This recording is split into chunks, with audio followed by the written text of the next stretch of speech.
Passaremos então aos senhores vereadores, aqueles que quiserem fazer alguma indagação, alguma consideração. A palavra está aberta.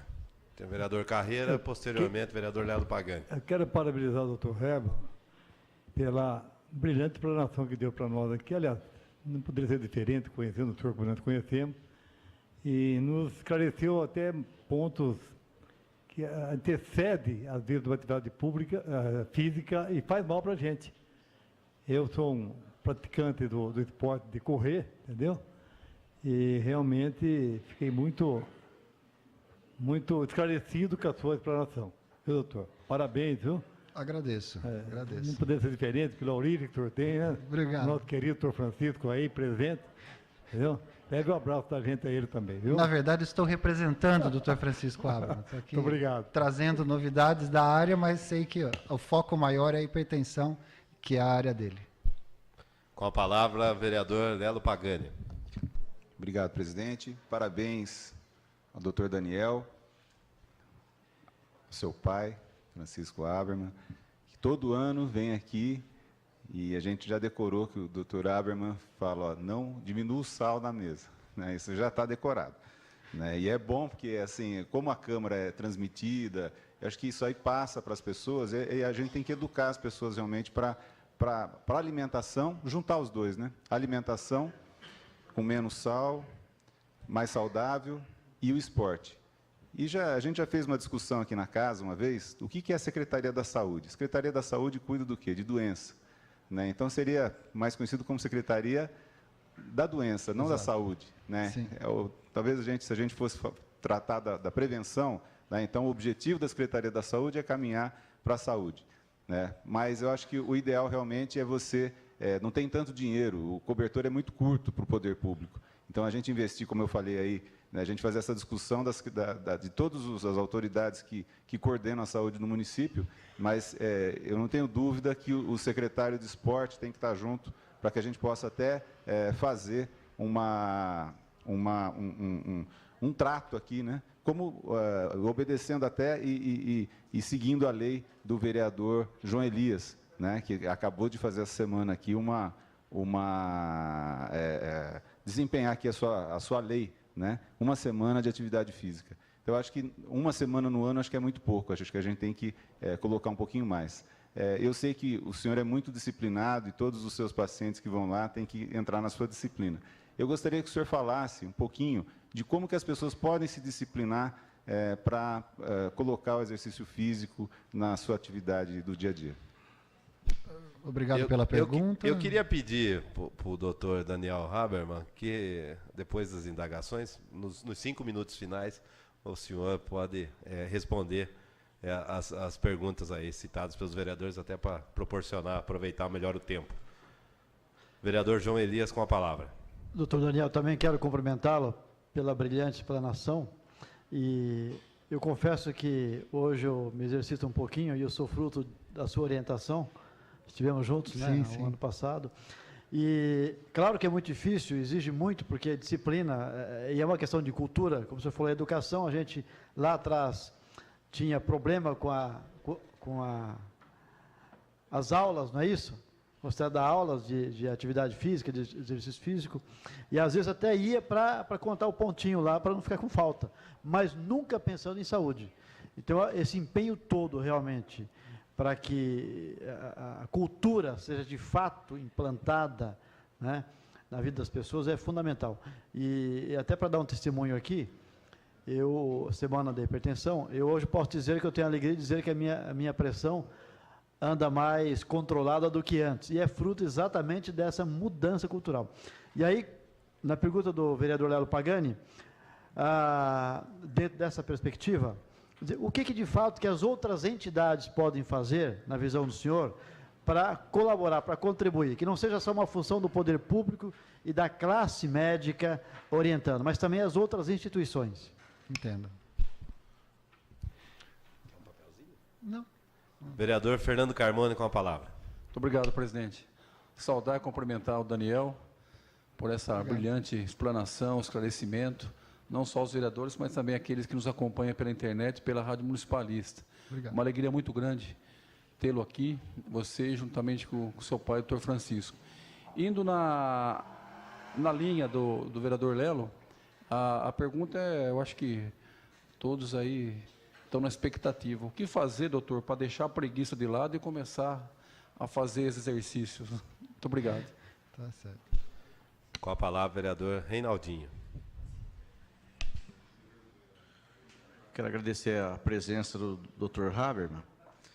E, para ser assim até breve, doutor, outros colegas acho que deverão fazer algumas colocações também. Na verdade, é uma pergunta, é uma curiosidade que eu tenho, porque tem essa semana do hipertenso, e todos os anos, e a gente agradece, inclusive, a vinda do senhor, seu pai, até aqui, né, para falar sobre o hipertenso. Eu imagino que deva ter outros eventos também, não sei, o senhor pode falar muito bem sobre isso, mas a pergunta é a seguinte, os anos se passam, e essas informações que são levadas às pessoas, o nosso povo leva a sério, procura fazer aquilo que a medicina orienta? Como que tem sido essa evolução no tempo, ao longo dos anos?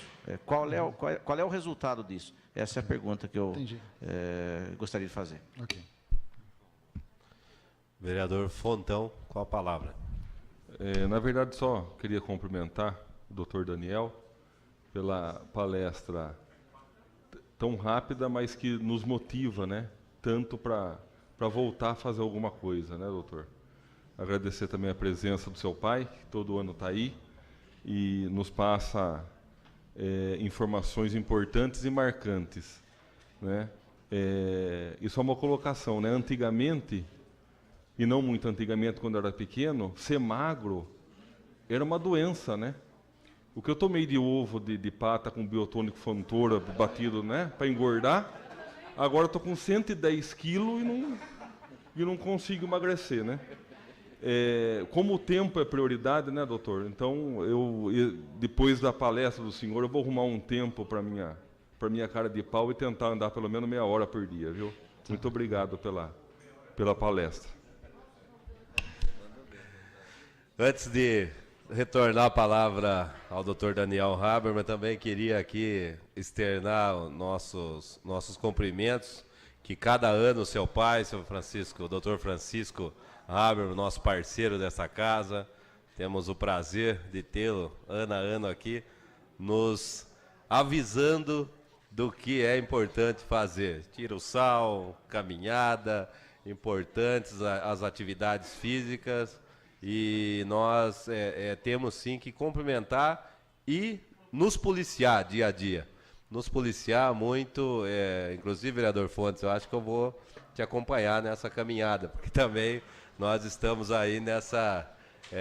claro que, graças a Deus, não temos ainda nenhum problema sério de saúde, de hipertenso, não temos nada disso, mas ao longo dos anos podemos adquirir, infelizmente, essa situação pela vida sedentária que nós vivemos. Então, esta casa, queria aqui cumprimentar o senhor, o seu pai, por nos trazer essas informações e levar essa informação às pessoas que nos ouvem pela rádio, está sendo transmitido pela internet também. Isso é de extrema importância, a conscientização. Não adianta nada a gente chorar depois lá nas filas do PS, nas filas dos atendimentos à saúde, se nós aqui atrás não se precavemos. Então é importante esse trabalho de prevenção. Então, parabéns também. Não vou fazer nenhuma pergunta, só cumprimentar esse brilhante trabalho que os senhores vêm fazendo em prol da população de Botucatu. Tá.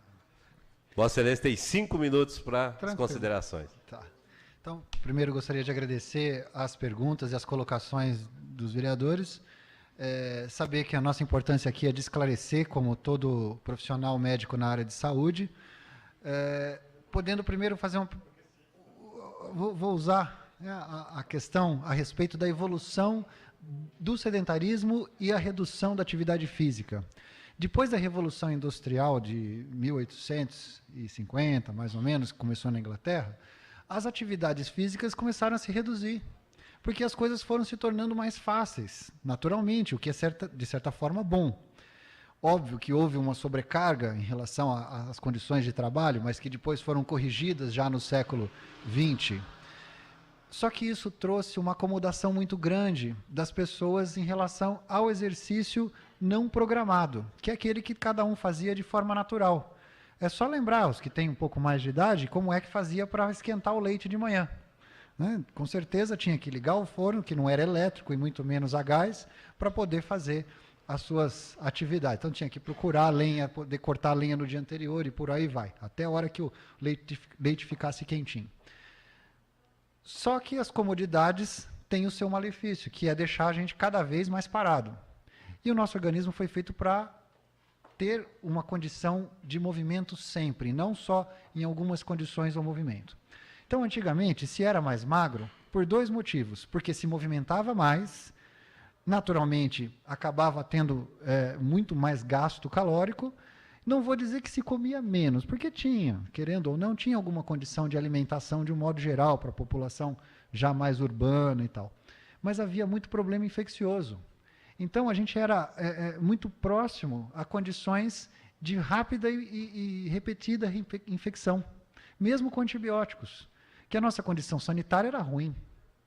Foi melhorando isso, nós paramos de ter problemas infecciosos, só que começamos a engordar porque não gastávamos mais e começamos a ganhar mais peso também, porque ficou tudo mais fácil de adquirir do ponto de vista alimentar. O supermercado está ali, se a gente quiser agora comprar qualquer coisa, a gente acha algum lugar aberto para comer. Então, isso não era possível no tempo que eu me formei, quando eu entrei na faculdade. Né? Muitos vão se lembrar aqui que Botucatu, né, aos domingos, os estudantes não tinham de comer, talvez numa ou noutra padaria aqui na Rua Amando. Então, os tempos mudaram e a gente tem mais facilidade de adquirir calorias. Então, o ganho de peso se vem dessas condições. A questão é que o exercício, deixando de ser feito, precisa ser estimulado a ser retomado. Mas o nosso organismo ele é bom para aprender coisa que não funciona, coisa que não presta. Ou seja, a gente tende a ficar parado. A nossa preguiça é a maior dos nossos vícios. Porque é prático, é bom. Eu já tive que ficar parado, por exemplo, 1 mês sem poder fazer uma atividade física, até por conta de uma lesão esportiva, tal. Nossa, é uma delícia ser sedentário. A gente não tem preocupação com nada, não tem obrigação com nada. Então, antes de mais nada, sim, disciplina. Esse mesmo grupo que monta essas informações, que chama-se Sela Physics, lá de São Caetano do Sul, mostrou que nós temos, com a ajuda, né, de profissionais da área, 5 estágios para poder mudar as condições de comportamento. O primeiro é o pré-contemplativo. É o indivíduo que passa assim, vê um monte de gente fazendo exercício, mas ele parece que não está vendo nada. Ele está preocupado com a conta de luz, está preocupado... Quer dizer, nós estamos ainda nesse estágio na maior parte da população. Hoje, o índice de sedentarismo melhorou, ele já caiu um pouco. Ele era da faixa dos 78%. Nós já estamos conseguindo chegar nos 68%, 67%, mas é muito ainda. Então, já responde a pergunta sua da evolução. Em praticamente 15 a 20 anos, houve um decréscimo aí de 10% do sedentarismo. As mulheres se movimentam mais do que os homens se movimentam mais do que as mulheres. Mas é preciso ainda trabalhar em cima disso. Então, a evolução é essa. Em relação ao segundo estágio, o estágio pré-contemplativo vai para o estágio contemplativo. É aquele que olha e fala, poxa vida, ali era um lugar que eu podia estar fazendo exercício, esse local perto da minha casa, ou então esse grupo de amigos também é condizente com o que eu gosto. Então, ele passa a pensar em fazer, mas ainda não faz. O terceiro estágio é a preparação. É aquele que, às vezes, quando eu mostro numa palestra, é do gato esperando para pular em cima do rato. Então, ele vai lá na loja e compra. Eu quero 7 bermudas, eu quero comprar 40 camisetas e 10 óculos porque eu vou ser corredor. Né? Mas não corre ainda. Ele esquece de fazer o mais importante, que é conhecer a si mesmo, o corpo próprio, com a ajuda de um profissional da área de educação física, um médico, um fisioterapeuta, quem que seja, que pode dar o pontapé inicial para ele. Na quarta fase é a realização, é a mudança, é o padrão de ação. Então, a ação é o mais importante. Aí, de fato, ele pode ter alguma orientação de forma direta ou indireta. Indireta quando ele recebe através de um educador físico na academia, ou conversa com um amigo que tem, né, uma prática de atividade física. Então, ele está já tentando se modificar e já está se modificando. E a direta é quando ele está ali com alguém do lado. Logicamente que isso necessita de um custo, né? Isso apresenta-se em forma de custo. Por isso, a necessidade de educação para que possamos formar cidadãos com qualidade socioeconômica para decidir o que quer fazer com o dinheiro que ganha. Não só com a família, mas também para si próprio e cuidar da saúde. E a última, na minha opinião, a mais importante de todas, depois da fase de preparação e de ação, é a manutenção, que não adianta fazer por um mês, não, viu? Não vai resolver nada. Vai ter que manter isso para o resto da vida. É que nem certos remédios que às vezes o médico passa para a gente, que, aliás, podem ser advindos pela falta do exercício. Então, acaba, né, levando a um problema que acaba usando medicação para o resto da vida. Mas, fora isso, a fase de manutenção é a que vai gerar mais prazer. É aquela que o indivíduo chega num certo momento e diz, sabe qual é a melhor hora do exercício? A hora que eu tomo um banho depois, é a hora que eu acabo de fazer atividade, que eu sinto prazer, assim como se sente prazer em inúmeras outras situações que poderiam ser até ruins, tá? Mas que passam a ser boas. Ou seja, comparado ao prazer, por exemplo, da droga, qualquer tipo que seja, ou de quem fuma, do cigarro, o prazer de fazer o exercício físico bem feito e depois se sentir satisfeito é incomparável e muito melhor. Então, pena que muitos que estão hoje na área, né, envolvidos com problemas sérios na área social, não tiveram oportunidade ainda de se descrever a condição de saúde quando se faz atividade física. Então, para essas escolhas, finalizando aí todos os questionamentos, eu acredito que eu tenha respondido todos nessa minha fala, é que a educação é fundamental. As outras instituições são importantíssimas, porque elas podem facilitar a execução do exercício. Uma empresa que libera o seu funcionário para uma prática esportiva está contribuindo. Uma escola que incentiva o esporte, que o aluno faz, mesmo que fora do ambiente escolar, está contribuindo, desde que ele depois peça resultados. O funcionário não pode simplesmente só fazer o esporte e esquecer de trabalhar. E com certeza ele vai trabalhar melhor e mais satisfeito, se assim fizer. Assim como o estudante, se ele for liberado para fazer exercício, e eu sou exemplo disso que eu lembro muito bem, o professor Serrão, muitas vezes aí já tiveram contato, ia lá me buscar quando eu tinha 8 anos, 9 anos, na escola, na sala de aula que hoje não, a sala de aula que era da minha professora Cleonice, do 3º ano, lá no IECA, ela me liberava, mas só que depois ela queria ver minha lição de casa bem feita. Não é porque eu fui lá fazer parte do time da escola que eu não podia, ficava livre da lição. Não, lógico que não. Então, tem que ter responsabilidade. Isso se ensina logo de criança. Não adianta querer ensinar isso, né, atrasado, mas sempre alguma hora vai ajudar.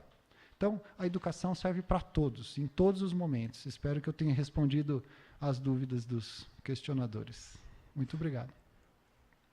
Nós que agradecemos, Dr. Daniel Habermann, além de médico especialista em medicina do esporte, também nos representa a cidade de Botucatu em torneios de vôlei de praia.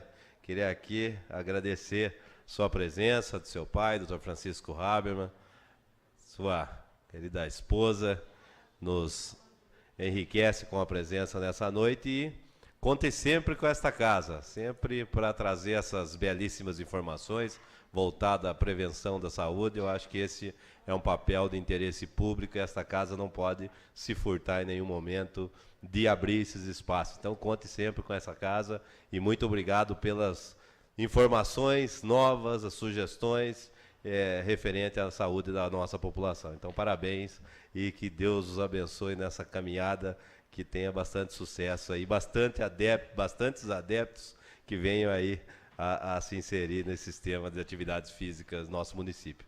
Obrigado, agradeço de novo, desejo uma boa noite, deixo aqui um agitol para a Câmara Municipal de Botucatu. Obrigado.